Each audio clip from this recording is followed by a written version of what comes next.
عليه وسلم. الفاتحة. بسم الله الرحمن الرحيم. الحمد لله رب العالمين الرحمن الرحيم مالك يوم الدين إياك نعبد وإياك نستعين اهدنا الصراط المستقيم صراط الذين أنعمت عليهم غير المغضوب عليهم ولا الضالين آمين.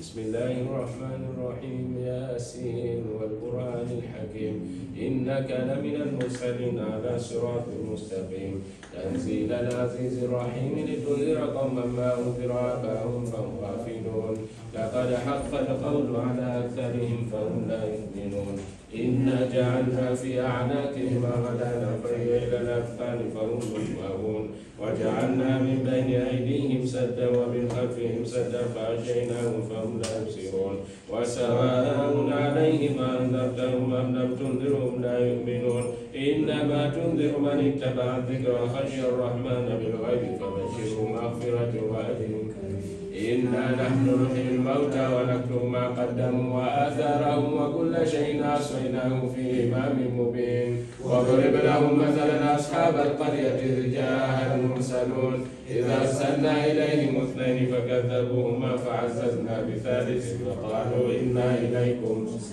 قالوا ما أنتم إلا بشر مثلنا وما أنزل الرحمن من شيء أنتم إلا تكذبون قالوا ربنا يعلم إنا إليكم لمرسلون وما علينا إلا البلاغ المبين قالوا إنا تطيرنا بكم لئن لم تنتهوا لنرجمنكم وليمسنكم منا عذاب أليم قالوا طائركم معكم أئن فكرتم بل أنتم قوم مسرفون وجاء من أقصى المدينة رجل يسعى قال يا قوم اتبعوا المرسلين اتبعوا من لا يسألكم أجرا وهم مهتدون وما لي لا أعبد الذي فكرني وإليه ترجعون أتخذ من دونه آلهة إن يردني الرحمن بضر لا تغن عني شفاعتهم شيئا ولا ينقذون إني إذا لفي ضلال مبين إني آمنت بربكم فاسمعون قيل ادخل الجنة قال يا ليت قومي يعلمون بما غفر لي ربي وجعلني وما أنزلنا على قومه من بعده من جند من السماء وما كنا منزلين إن كانت إلا صيحة واحدة فإذا هم خامدون يا حسرة على العباد ما يأتيهم من رسول إلا كانوا به يستهزئون ألم يروا كما أهلكنا قبلهم من القرون أنهم إليهم لا يرجعون وإن كل لما جميع لدينا محضرون وآية لهم الميتة أحييناها وأخرجنا منها حبا فمنه يأكلون وجعلنا فيها جنات من نخيل وأعناب وفجرنا فيها من العيون ليأكلوا من ثمره وما عملته أيديهم أفلا يشكرون سبحان الذي خلق الأزواج كلها مما تنبت الأرض ومن أنفسهم ومما لا يعلمون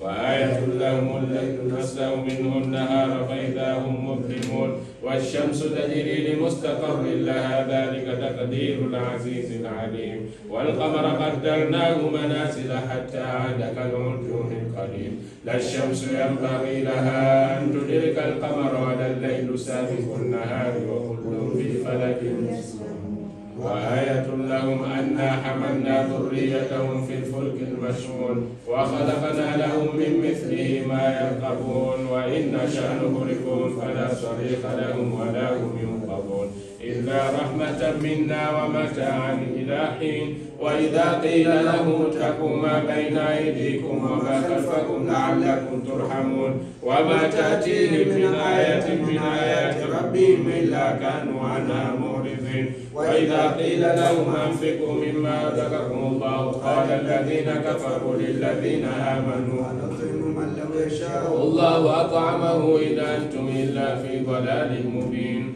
ويقولون متى هذا الوعد إن كنتم صادقين ما ينظرون إلا صيحة واحدة تأخذهم وهم يخصمون فلا يستطيعون توصية ولا إلى أهلهم يرجعون ونفخ في الصور فإذا هم من الأجداث إلى ربهم ينسلون قالوا يا ويلنا من بعثنا من مرقدنا هذا ما وعد الرحمن وصدق المرسلون إن كانت إلا صيحة واحدة فإذا هم جميع لدينا محضرون فاليوم لا تظلم نفس شيئا ولا تجزون إلا ما كنتم تعملون إن أصحاب الجنة اليوم في شغل فاكهون هم وأزواجهم في ظلال على الأرائك متكئون لهم فيها فاكهة ولهم ما يدعون سلام قولا من رب رحيم سلام قولا من رب رحيم سلام قولا من رب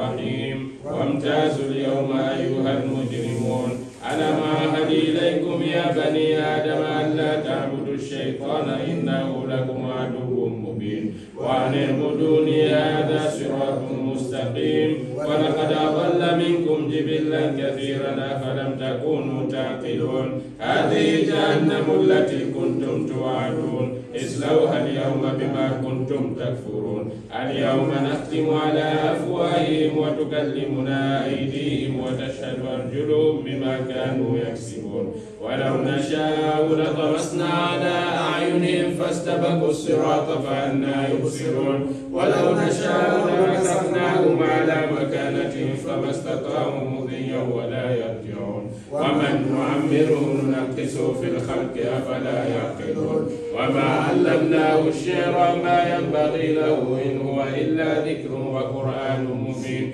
لينذر من كان حيا ويحق القول على الكافرين أولم يروا أنا خلقنا لهم مما عملت أيدينا أنعاما فهم لها مالكون وذللناها لهم فمنها ركوبهم ومنها يأكلون ولهم فيها منافع ومشارب أفلا يشكرون واتخذوا من دون الله آلهة لعلهم ينصرون لا يستطيعون نصرهم وهم لهم جند محضرون فلا يحزنك قولهم إنا نعلم ما يسرون وما يعلنون أولم ير الإنسان أنا خلقناه من نطفة فإذا هو خصيم مبين وضرب لنا مثلا ونسي خلقه قال من يحيي العظام وهي رميم قل يحيي الذي أنشأها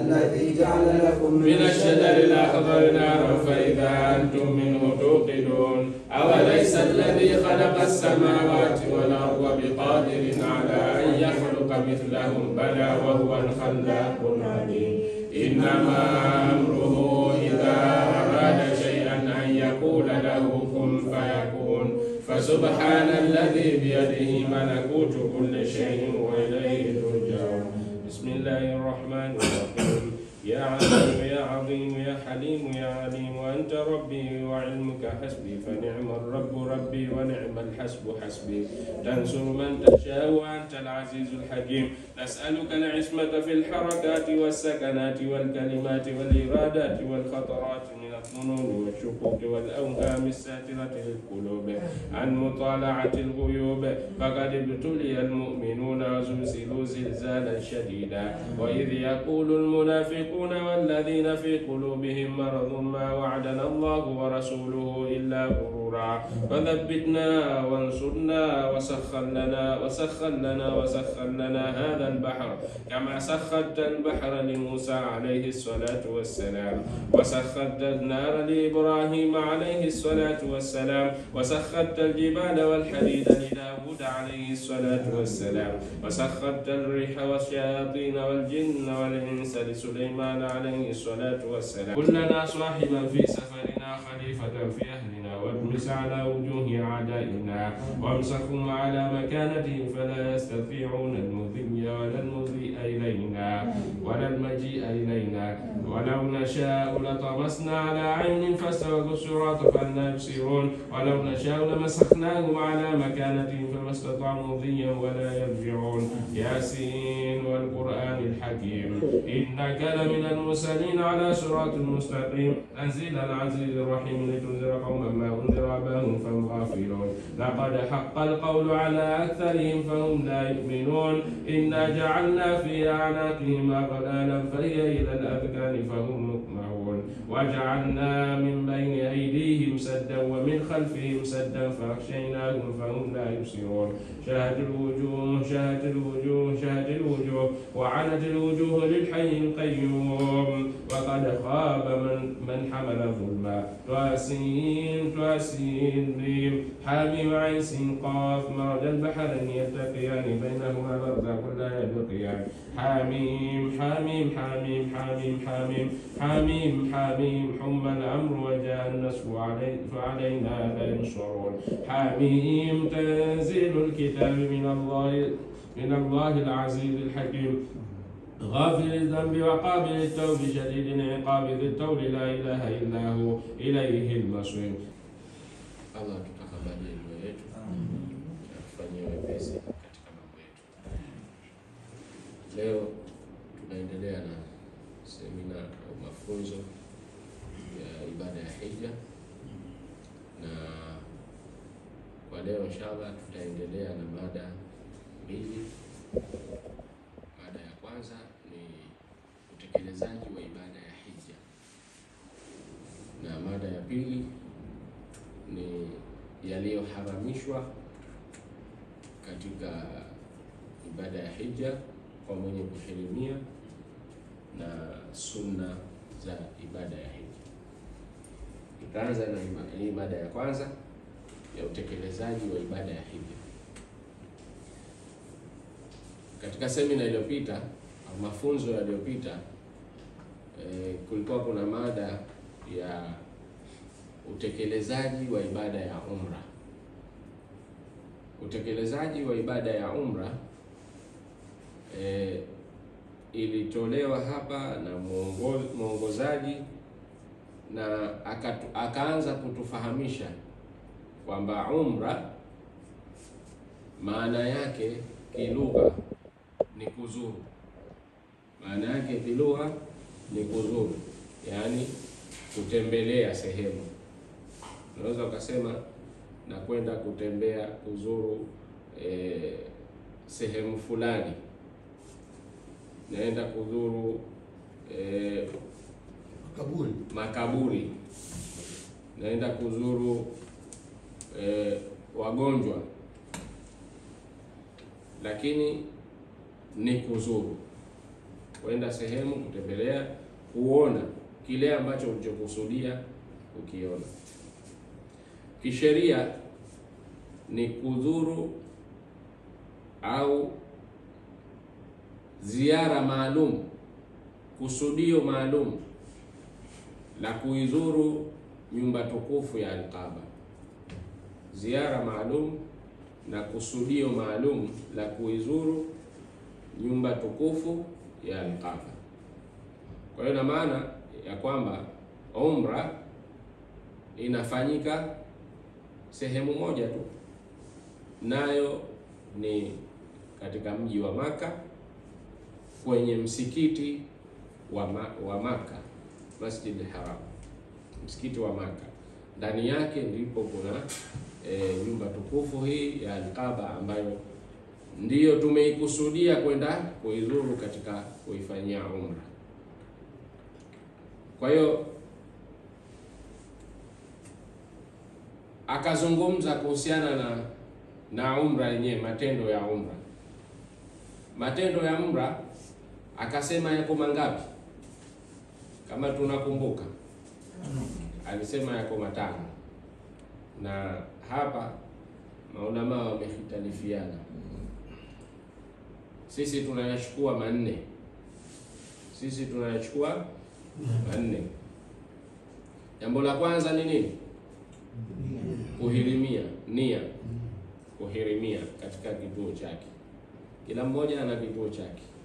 Sisi tunaotokea huku Afrika, sehemu za Afrika huku, kituo chetu ni kipo Yemen, inaitwa ya Lamlam. Na kituo chetu sisi tunakipata tukiwa juu angani kwenye ndege. Tafika sehemu utaambiwa, haya sasa tayari tumefika katika kituo cha kuhirimia. Hapo ndio ya Lamlam, sehemu hiyo. Maana yake hapo unatakiwa sasa kutia nia. Na nia ya kuhirimia umra, nia ya kuhirimia umra kwa ufupi ni kusema labbaik allahumma al-umra, ni kusema labbaik allahumma al-umra. Tuseme kwa pamoja, labbaik allahumma al-umra. Hii unatia nia ikiwa wewe mwenyewe unaenda kufanya umra, lakini kuna watu ambao wanakwenda kuwafanyia watu wengine. Kwa hiyo akifika sehemu hii pia atatia nia ya kumfanyia yule mtu anayemkusudia. Atasema labbaik allahumma al-umrata an fulan. Sawa, labbaik allahumma al-umrata an fulan, tamtaja kwa jina lake. Sawa, hizo ni nia kwa ufupi tu. Sawa, nia kwa ufupi tu, lakini zipo nyingi. Unaweza ukasema kwa urefu, zipo kwenye vitabu na yameongezwa maneno mengi. Kwa hiyo tunaweza tukaipata kikija kitabu kama hichi. Nadhani juzi mliambiwa kwamba tutapewa kitabu. Humu ndani yake kutakuwa kuna dua ambazo zinatakiwa kusomwa huko. Sasa baada ya kutia nia, jambo la kwanza tayari tumeshalifanya, au nguzo ya kwanza tayari tumeshaifanya. Sasa nguzo ya pili ni nini? Nguzo ya pili ni nini? Tawaf. Nguzo ya pili tawaf. Tawaf maana yake ni kuizunguka nyumba tukufu ya Al-Kaaba. Sawa? Kuzunguka Al-Kaaba. Na kuzunguka Al-Kaaba, tawaf inafanywa kwa mizunguko mingapi? 7. Mizunguko 7. Tukaambiwa sehemu hii ni sehemu ambayo, au katika tendo hili ni tendo ambalo unatakiwa uwe na nini? Uwe na udhu. Sawa? Tukafahamishwa hapa namna ya mtu kama atatengukwa na udhu nini cha kufanya. Ilikuwa tumefahamishwa vizuri alhamdulillah, na Ustadh Nasibu akasherehesha namna ya kupatikana kwa sehemu za kutia udhu alhamdulillah. Kwa hiyo mizunguko 7, jambo la pili au tendo la pili la ibada ya umra. Tendo la tatu ni nini? Safa na Marwa, as-sa'i. Inaitwa sa'i. Inaitwa as-sa'i.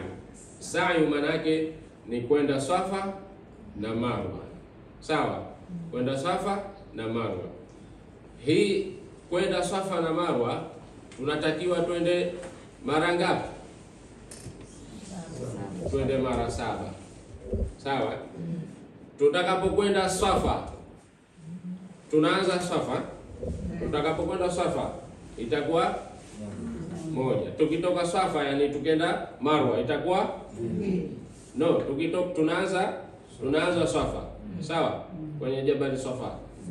Tukitoka Safa tunaenda Marwa, hii itakuwa 1. Sawa? Tukitoka Marwa kurudi Safa, hii itakuwa ya 2. Sawa? Zinahesabika hivyo. Tumeelezwa hapa kwamba wapo watu ambao wamefanya hii yote kwenda na kurudi, tumeambiwa wameifanya 1. Ina maana wamemaliza mizunguko yao itakuwa mingapi? 14. Kwa hiyo wao wamefanya mara 14, lakini kinachotakiwa tufanye mara 7.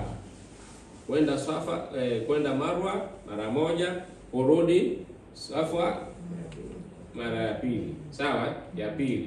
Hivyo hivyo mpaka utaikuta umefanya tendo hili mara 7. Unapokwenda katika Safa na Marwa, wanaume imesuniwa kwenda, kuna sehemu ambazo zina taa za kijani kama ukujua. Sawa? Sehemu zote mbili za Safa na Marwa kuna taa za kijani. Ukizifika zile taa za kijani, unatakiwa mwanamme unatakiwa uende mwendo wa kukimbia, wanasema mwendo wa matiti, mwendo kama wa jogging hivi, sawa? Yani kama unarukaruka hivi, sawa? Huu ni mwendo unaotakiwa kwa mwanamme. Mwanamke atakwenda vile vile, sawa? Kuna dua zake zimesuniwa kuzisoma, kwa hiyo tutakuja kuziona katika kitabu, wala msiwe na wasiwasi kwamba dua mpaka sasa hivi hatujapewa. Dua kidogo tu,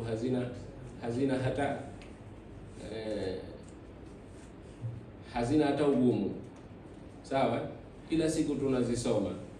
Ukifika Swafa unasema inna Swafa wal Marwata min sha'airillah. Neno hili tu au maneno haya tu machache, ukitaka utaongezea aya yote, inna Swafa wal Marwata min sha'airillah. Ukitaka faman hajja albaita au itamara mpaka mwisho, sawa? Alafu la ilaha illa Allah wahdahu la sharika la, umefundishwa juzi, lakini tutakuja kuziona kwenye kitabu, kila mtu atakipata na atakuwa nacho. Na tukifika kule mtu hatuachiwa kusoma, kwa tunafanya kama hivi. Kwa hiyo tusiwe na wasiwasi katika ya kusema, sawa? Tusiwe na wasiwasi katika ya kusema, tutakalimishana hivyo hivyo na kila mmoja atasema anachokiomba.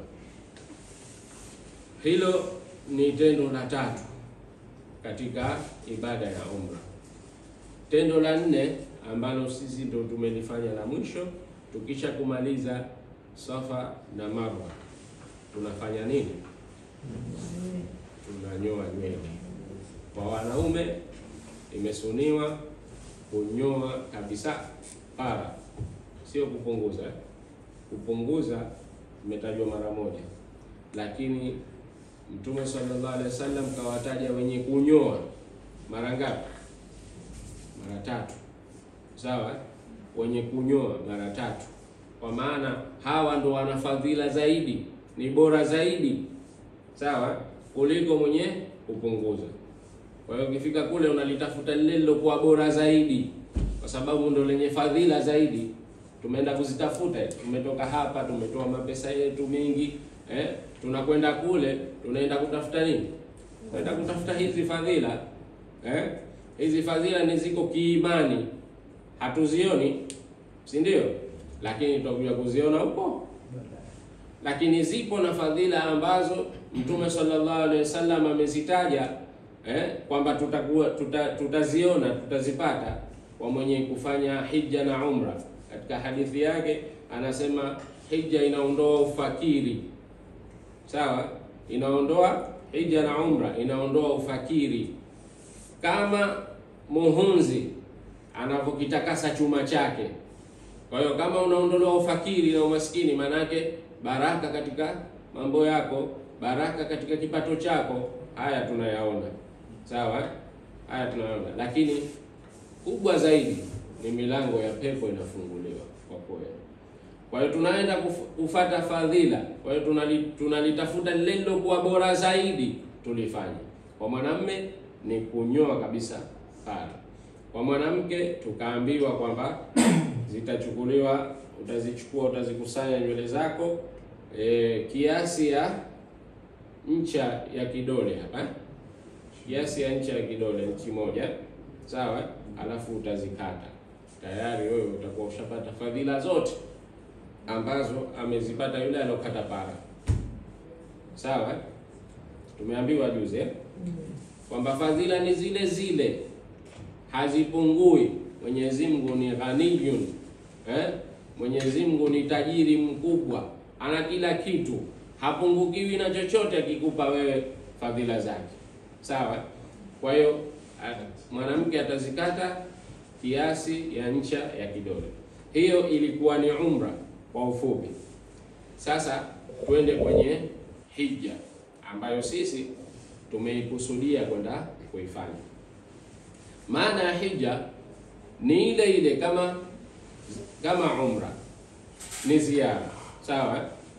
Kwenda kukusudia ni ibada maalum na matendo maalum ya kukusudia nyumba tukufu na sehemu takatifu ambazo Allah subhanahu wa ta'ala na mtume wake amezifundisha au amezielekeza kwetu tuzifanye, sawa. Hija imeanzia tokea kwa Nabii Allah Ibrahim alayhi salam, pale alipoambiwa waadhin fi nnasi bilhaji yatuka rijalan wa ala kulli dhamirin yatina min kulli fajjin amik. Nabii Ibrahim alipewa amri, nenda kawatangazie watu maana yake awatangazie watu wa dunia nzima, hapa wakiwemo Wakristo, wakiwemo Waislamu, wakubwa, wadogo, waume, wanawake, wote hao ni watu, sawa. Kwa hiyo watu wote wamefaradhishiwa hii ibada ya hija kutokana na aya hii ambayo amri alopewa Nabii Allah Ibrahim. Na wakati ule Nabii Allah Ibrahim wakati wake kulikuwa hakuna hizi ala za mawasiliano za kufikisha, lakini akaenda akasimama kwenye Jabali Swafa, akasimama na akazungumza haya aloambiwa ayafanye. Akasema ya ayuhan nas kutiba alaykumul hajju fahujju, enyi watu mmefaradhishiwa, mmeandikiwa kufanya hija, basi njoni mufanye hija, fanyeni hija, hii ni lazima. Mtume sallallahu alaihi wasallam alipokuja naye akasema maneno haya, sawa. Enyi watu mmefaradhishwa hija, basi njoni muhiji, sawa. Lakini katika aya Mwenyezi Mungu Subhanahu wa Ta'ala akaifafanua hija, nani ambaye anakusudiwa. Aliyekusudiwa hija ni Muislamu, sawa, sio kafiri, sawa. Walillahi ala nnasi hijjul baiti man istata'a ilayhi sabila, na Mwenyezi Mungu amekulazimisheni au amekufaradhishieni watu wende kufanya hija, lakini kwa aliye na uwezo wa kufanya ibada ya hija. Kwa hiyo sio sote ambao tumelazimikiwa kufanya ibada ya hija. Kuna baadhi yetu wameshalazimikiwa kufanya ibada ya hija, na kama wamelazimikiwa hao, Mtume sallallahu alaihi wasallam anasema wafanye haraka kwenda kuifanya ibada ya hija. Kwa hiyo baadhi yetu Waislamu, sio watu wote, Waislamu wakubwa, aliyebaligh, sawa, aliyebaligh, mwenye uwezo, sawa, hawa wanaingia katika watu waliolazimikiwa na ibada ya hija. Utakapokuwa umepata uwezo wa kufanya ibada ya hija, halafu usifanye ibada ya hija, usitekeleze ibada ya hija, kuna hadithi ya Mtume sallallahu alaihi wasallam anasema kwamba atakayepata uwezo wa kufanya ibada ya hija halafu asiende kufanya ibada ya hija, huenda mtu huyo akafa katika Uyahudi au Unaswara. Maana yake ni kwamba Mwenyezi Mungu Subhanahu wa Ta'ala anatuambia tusife isipokuwa tufe katika dini ya Uislamu. Mtu ahakikishe kwamba matendo yake yote yanamuelekea Mwenyezi Mungu Subhanahu wa Ta'ala mpaka siku yake ya mwisho, sawa. Lakini katika hadithi hii ya Mtume sallallahu alaihi wasallam, katika jambo hili mwenye kuacha, huenda mtu huyo pengine toba yake isikubaliwe. Mwenyezi Mungu asitujalie katika hao, akaja akafa katika Uyahudi au Unaswara. Akifa huko, maana yake ni hasara kubwa, hasara kubwa. Sasa hasara ameipata kwa jambo moja tu, kukataa amri ya Mwenyezi Mungu na mtume wake. Fanyeni hija kwa lazima ikiwa mmepata uwezo. Hija ina aina zake, aina za hija. Kuna hija ya qiran, kuna hija ya ifradi, kuna hija ya tamattu. Sawa, tuanze hija ya ifrad. Ifradu maana yake ni umoja, kufanya kitu kimoja, sawa, au pekee. Aina hii ya hija ni aina ambayo mwenye kufanya aina hii ya hija atahirimia hija peke yake. Sawa, kuna hija na umra. Sawa, atahirimia hija peke yake, umra ataiacha.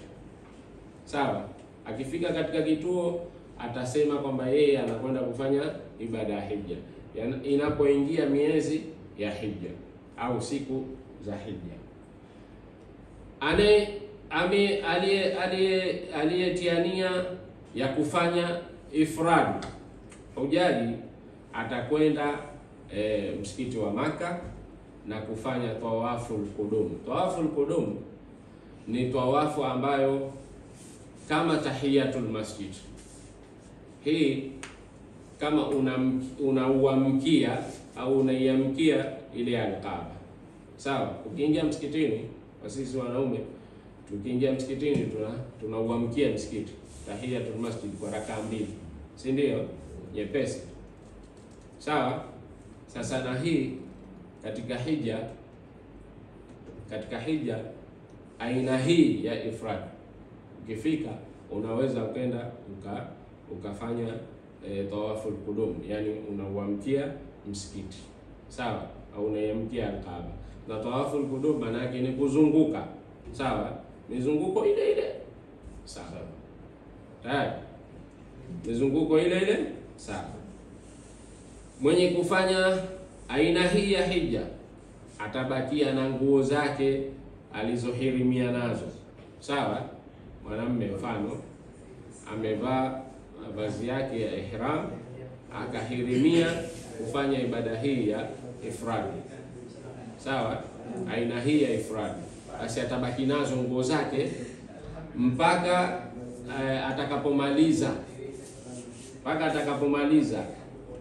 yani matendo yote ya hija atakapoyamaliza. Sawa, ndipo atapata ruhusa ya kwanza. Ruhusa ya kwanza, kuna mambo atakuja kuelezea Ustadh Nasib, mambo ambayo yaliyoharamishwa tutayaona. Ruhusa ya kwanza ni ipi na ruhusa ya pili ni ipi, lakini ruhusa ya kwanza pale ndo atapata kuvua yale mavazi yake. Aina hii pia ya hija hakuna kuchinja. Sawa, kama atachinja basi ni sunna tu. Sawa, hajalazimikiwa kuchinja. Aina ya pili ni aina ya qiran. Qiran ni kuhirimia hija na umra kwa pamoja. Qiran ni kuhirimia hija na umra kwa pamoja. Ukifika kwenye kituo unasema kwamba unahirimia hija na umra kwa pamoja. Sawa, hujaji anabakia na ihram zake. Sawa, anabakiwa na ihram zake mpaka siku ya mwisho, mpaka atakapomaliza matendo yote kama tulivyofanya kwenye ifradi. Lakini ibada aina hii ya kirani, huyu hanyoi. Sawa, hanyoi kirani. Aina hiyo atachinja kichinjo, lakini kichinjo atakachokichinja atachinja kichinjo cha shukurani. Sawa, cha shukurani ni lazima. Sawa, achinje kichinjo. Aina ya tatu ni aina ya tamattu. Tamattu ni hija ambayo mwenye kuifanya aina hii ya hija atahirimia umra pekee mwanzo. Sawa, atahirimia umra pekee. Kwenye kirani kule tumeona kwamba atahirimia, atatiania kwa ibada zote mbili kwa pamoja, lakini hapa atatiania kwa ibada moja tu, yani umra pekee. Sawa. Akisha kufika kule, mfano sisi tumetoka hapa tunakwenda zetu, tuko kwenye ndege, tukafika katika sehemu ya kutiania, tutatia nia ya umra, labbaik al-umrata, labbaik allahumma al-umrata, tutatia nia ya umra. Tukishakutia nia ya umra, tukifika kule tutafanya umra kwanza, yale matendo yote ambayo tumeyazungumza tutayafanya. Tukishakunyoa, sawa, tukishakunyoa hapa imemaliza umra, sawa, imemaliza umra, utaruhusiwa kuvua mavazi yako ya ihram. Sawa. Maana yake ni kwamba utasubiria. Inawezekana kwamba watu wamekwenda mapema, sawa, wanakwenda mapema, umefika pale ndo kwanza pengine mwezi mosi au kabla ya mwezi mosi unaingia pale. Kwa hiyo utafanya hii, alafu utamaliza, utaanza kufanya ibada zako za kawaida, dhikri za kawaida, swala zile za jamaa uzikosi, mpaka mwezi nane Zulhijja. Hapa ndo tunaanza hija yenyewe, sawa. Hapa ndo atatia nia ya kwenda kufanya ibada ya hija. Tayari. Tawaful ifadha ataifanya katika aina hii ya hija. Kuna tawaful ifadha. Tawaful ifadha ni tawafu ya nguzo. Tawafu hii inafanywa mwisho baada ya kurudi kwenye kambi ya Mina. Sawa? Baada ya kutoka kwenye kambi zile Mash'ar al-Haram, ukitoka kule unakuja kufanya ibada tawafu hii ya ifadha. Hii ibada hii ya tawafu al-ifadha pia itaungana na sa'i, sawa, kwenda Safa na Marwa. Sawa. Kwa hiyo ukitizama kule kwenye ifradu unafanya tawaful qudum. Sawa? Tawaful qudum peke yake unazunguka. Sawa? Lakini hii unafanya tawaful ifadha. Tawaful ifadha, tawafu ya nguzo, maana yake utazunguka na utakwenda sa'i Safa na Marwa. Sawa? Vile vile aina hii ya hija kuna kichinjo kama kwenye qiran. Unachinja, unatakiwa uchinje, ni lazima. Sawa? Na kichinjo hichi kinaitwa kichinjo cha shukrani. Kwa nini tunafanya sisi tunafanya tawafu, tunafanya hija hii, aina hii ya hija ya tamattu? Kwa nini tunafanya? Tunaziacha hizi nyingine. Ni kwa sababu kwanza Mtume sallallahu alaihi wasallam ameipendekeza hii. Sawa? Aliwaambia maswahaba zake katika hadithi ambayo wameipokea mama Aisha kwamba wafanye ibada hii ya hija ya aina hii ya tamattu. Sawa? Lakini la pili, tukiziangalia hizi ibada tulizozielezea hapa, hizi aina tulizozielezea hapa, ina maana kwamba hii ni nyepesi zaidi kuliko zile nyingine. Mfano, mwaka jana tulikuwa tuna mtu ambaye alifanya aina ya hija ya qiran. Sawa? Alimjuma anamkumbuka. Alikuwa anaitwa mzee Mari.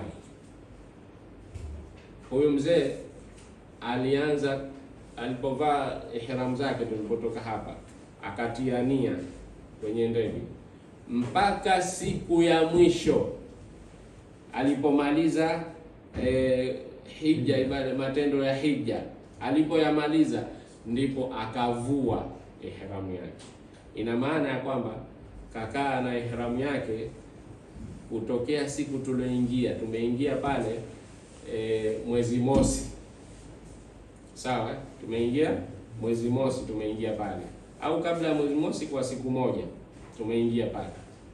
Tokea siku hiyo mpaka mwezi 12. Sawa? Mwezi mosi mpaka mwezi 12. Ina maana ana siku 12 au siku 13. Yeye ana ihramu tu. Zile ihramu ukivaa uvai kitu ndani, unavaa ndo hizo hizo, na alikuwa na ihramu hizi mbili, sawa, zote zimechafuka kama so. Kwa sababu majasho tena kila kitu ni aina ambazo za hija zilizokuwa kidogo zina uzito, sawa. Lakini hii tamattu ni aina ya hija ambayo ni rahisi. Ndio maana katika sababu hizo mbili tumeichagua hii ya tamattu, na sidhani kama kuna taasisi ambayo inafanya aina nyingine ya hija. Kila taasisi inafanya aina hii ya hija, ni nyepesi.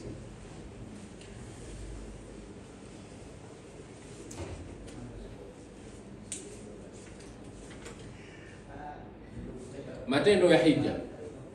Matendo ya hija. Hapa tunayo matendo 10 ya hija. Wengine wanafanya 9. Sawa? Tunayo matendo 10. Kwanza ni kutia nia. Kutia tayari tushazungumziwa, sawa? Halafu kuna kulala Mina. Mwezi 8 Zulhijja. Mwezi 8 Zulhijja. Utatia nia ukiwa hotelini kwako, sawa, unaondoka unakwenda Mina, sawa, kwenye kambi. Ukenda kule tayari hiyo ni tendo la pili, sawa, tayari ni tendo la pili. Kule Mina ndiyo kambi ambayo utakuwa unalala kwa kila siku ambazo zimewekwa au zimelazimishwa kulala pale, sawa, kuanzia mwezi 8, mwezi 9, mwezi 10, 11, 12. Wengine wanaondoka 13. Sawa, siku 6 au 5 utakuwepo katika kambi ya Mina. Siku ya mwezi 9, siku ya mwezi 9 Zulhijja, tutatoka Mina na tutakwenda Arafa, katika viwanja vya Arafa. Hili ni tendo la 3 la ibada ya hija. Tutatoka Mina asubuhi, inawezekana kutoka alfajiri, wengine watatoka usiku, sawa. Kwa vile watu ni wengi, kwa hiyo watu wanakuja kuchukuliwa kwa mabasi usiku, sawa. Unaweza ukachukuliwa saa 5 za usiku, saa 7 za usiku. Kuna wengine wanachukuliwa asubuhi. Alhasil, unatakiwa wewe pale ufike wakati wa mchana uwepo pale, sawa. Ni sunna ukifika pale kulala, ni sunna kulala, kwa sababu Mtume sallallahu alaihi wasallam alipofika pale asubuhi akalala mpaka mchana, sawa. Hii ni sunna. Kwa hiyo jambo la 3 au tendo la 3 ni kusimama Arafa. Kusimama Arafa. Jambo la 4, tendo la 4, kulala Muzdalifa. Kulala Muzdalifa. Tunatoka Arafa siku hiyo ya mwezi 9 magharibi, tunatoka Arafa tunakwenda zetu Muzdalifa, sawa. Muzdalifa hapa unatakiwa ulale, yani unatakiwa uwepo pale. Takuja kuelezewa na namna ya mambo tunayoyafanya kwa urefu zaidi, lakini wakati wa Muzdalifa pale tutatakiwa kulala pale. Tukifika mpaka alfajiri tutaondoka, sawa. Hili ni tendo la 4. Tendo la 5 ni kurusha mawe kutoka tunatoka Muzdalifa alfajiri, tayari hiyo ishakuwa ni mwezi ngapi? Mwezi 10, sawa. Mwezi 10 alfajiri tunatoka tunakwenda zetu kurusha mawe. Tukitoka pale Muzdalifa tunaelekea, wengine wanakwenda moja kwa moja Jamarat kurusha mawe, lakini wengi wetu tunatoka tunakwenda Mina, kwa sababu Muzdalifa na Mina inakuwa karibu, sawa. Hofia, wengine wanapofia hizi shida, wanaondoka wanakwenda zao Maka, wanarudi hotelini. Hapa sasa, ukisha kupiga mawe, sawa, ruhusa ya kwanza inapatikana, sawa. Kisha kupiga mawe, kuna mambo mawili, kuna kuchinja na kunyoa, sawa. Kuna kuchinja na kunyoa. Sasa moja katika haya mawili ukisha kuyafanya, ruhusa ya kwanza inapatikana, sawa. Sasa kuna watu wale ndio wanafanya aina ya kirani wale, hapa tena ndio wanavua ihram zao, na sisi sote tunaweza tukavua ihram zetu, sawa. Wakati wa nimesema mambo mawili, kuchinja na kunyoa. Kunyoa mnarudi, mkisha kurudi siku ya mwanzo kupiga mawe, sawa, mnarudi wanaume tena, pale mtakuta watu wananyoa wenzao, najua na wenyewe kwa wenyewe, sawa. Kwenye kambi mtakuta watu wananyoa na wenzao. Haya, kama wanataka kulipwa utawalipwa, kama hawataki kulipwa utawaombea dua, lakini unanyoa. Kuchinja hatwendi sote kuchinja, anatoka mtu mmoja kiongozi ambaye anashughulikia mambo haya, anasimamia, anakwenda sehemu nyingine kuhakikisha kwamba vichinjo vyetu vyote vimekamilika, vimechinjwa, sawa sawa. Kwa hiyo hapa tutakuwa tumemaliza sehemu ya kwanza, yani ruhusa ya kwanza tutakuwa tumemaliza. Lakini tukisha kutoka kupiga mawe na kuchinja na kunyoa, tunatoka Mina tunakwenda zetu Maka. Tukitoka Mina kwenda Maka, sawa, tukitoka Mina kwenda Maka, kuna watu wanakwenda kupumzika kwanza hotelini, lakini kuna watu wanakwenda moja kwa moja msikitini kufanya ile tawafu liifadha, sawa.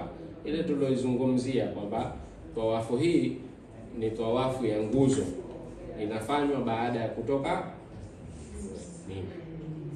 Sasa wanakwenda moja kwa moja, wanakwenda kufanya tawafu, kuzunguka mizunguko 7 Safa na Marwa, sawa. Wakisha kumaliza hapa, tayari umeshamaliza ibada yako ya hija, sawa. Umeshamaliza ibada yako ya hija ukisha kufanya tawafu ifadha. Hili ni jambo la 8 au tendo la 8. Kulala Mina siku zaidi na kurusha mawe limeongezwa, yale lakini imeongezwa. Kulala Mina siku zaidi na kurusha mawe, alafu tawafu ya kuaga. Jambo la mwisho ni tawafu ya kuaga. Nimesema kuna watu wengine wanaweka 9, sisi tumeweka 10. Tawafu ya kuaga, tawafu alwada. Hii ni tawafu ambayo unakwenda kuifanya kuaga sehemu ile ya Maka, sawa. Hili ndo lengo ambalo tumeliweka, afanye ibada yake aridhike, kwa sababu kusudio kubwa la kutoka huku kwenda zake kule ni kusudio la ibada hii ya hija. Sasa atakapofanya ibada ya hija, wapo watu ambao wanakuja, wanarudi, wanakwenda kule, wanarudi, wanajiona bado hawajafanya kitu. Siku moja tumekutana na mtu katika harakati zetu za kutangaza ibada ya hija na taasisi, tukamwona mtu katika wale ambao tulikuwa tunawafikishia, akatwambia kwamba yeye mwaka jana alipokwenda amekwenda na taasisi nyingine. Anasema kuna maswala ambayo tayari yeye yuko katika wasiwasi nayo, matendo ambayo yapo katika wasiwasi nayo ameyafanya, lakini bado anaona ana wasiwasi nayo, kama hajayafanya vizuri, kama hajakamilika. Akatwambia pale matendo alikuwa na wasiwasi nayo. Maana yake kwamba mtu huyu hajakamatwa vizuri mkono au hajaongozwa vizuri. Sasa ukimuongoza mtu mpaka akafikia pahala akaridhika, sawa, akaridhika, ile ibada yake ataiona kwamba amefikia lengo la ibada ya hija, na hakuna lengo jingine isipokuwa mwenye kufanya ibada ya hija ikakamilika na ikakubaliwa, hana malipo isipokuwa pepo. Haya ndio malengo makuu, sawa? Haya ndio malengo makuu ya ibada hii ya hija, sawa? Kwa hiyo sisi tumejikita huko. Mwaka jana kulikuwa kuna hujaji mmoja ambaye ni mtu mzima, mwanamume, Juma anamjua, anaitwa Sheikh Said. Alifanya katika tawafu al-ifadha, nakumbuka tumewachukua tunakwenda nao tawafu al-ifadha, tukafanya juu, hatujafanya chini, sababu kuna maeneo ya kufanya chini ipo al-Kaaba, juu kuna maeneo ya mzunguko, alafu unaiona al-Kaaba, lakini kule chini ndo kuzuri zaidi, tunakupenda zaidi kwa sababu ndo kuna ile al-Kaaba, lakini si salama sana kama juu. Juu kuna usalama sababu watu wote wanataka kule chini, mazonge yote yako kule chini, utasukumwa, utafanya nini kule chini, sawa? Lakini sisi tawafu al-ifadha tukaja tukafanya juu. Sasa wakati tunazunguka, tuko katika mzunguko wa 3 au 4, tuko katika mzunguko wa 3 au 4. Mzee nilikuwa nimemkamata mkono, sawa, naenda naye kumkamata mkono. Kuna watu wako pembeni kwenye ule mzunguko ambao unaona al-Kaaba, wako pembeni wanapiga picha ya al-Kaaba. Basi na yeye akatoa simu yake, alafu akani kwa pua hivi mkono, akenda. Na sasa tuko kwenye mzunguko, ina maana akitoka pale tayari tushamwacha, sawa? Kila nikimtafuta simuoni. Kwa hiyo tukaendelea na mzunguko, mpaka tumemaliza. Tulipomaliza tukaenda kwenye sa'i Safa na Marwa, tumekwenda tumemaliza, tumerudi hotelini, ndio tukaja tukamuona yuko na mtu mwingine karudi naye. Sasa akanambia, mimi bwana nina wasiwasi sana na idadi ya mizunguko. Nadhani nikwambie ninyie kwanza. Basi baadaye akaja tukafikishiwa sisi. Kwa hiyo idadi yake ile ana wasiwasi nayo, kama kaikamilisha au hajaikamilisha. Sasa mimi nikamwambia jana wakati tumetoka siku ya pili, nikamwambia leo tunakwenda tena kwa ajili ya kuikamilisha ibada yako. Haje lazima tuirejee sasa, kwa sababu ana wasiwasi hajaikamilisha. Kwa hiyo tukarejea, lakini nikamwambia jana nimekukamata mkono, ukanikwapua. Leo usiutoe mkono. Mpaka tumalize, tukishakumaliza ndio utapiga picha. Kwa hiyo tukaenda mpaka tukamaliza. Sai pale tukamaliza. Baadaye tukarudi zetu. Mara hii hajapiga picha. Sawa? Lakini kwa ufupi nilichotaka kusema ni kwamba tulihakikisha kwamba ibada yake imefanyika, sawa, na yeye aridhie ile ibada kwamba kweli nimefanya ibada. Asirudi vile vile na wasiwasi kwamba mimi sijafanya kamili, au nimefanya kamili lakini naona. Asirudi na wasiwasi huo, sawa. Panapowezekana kufanywa basi tujitahidi.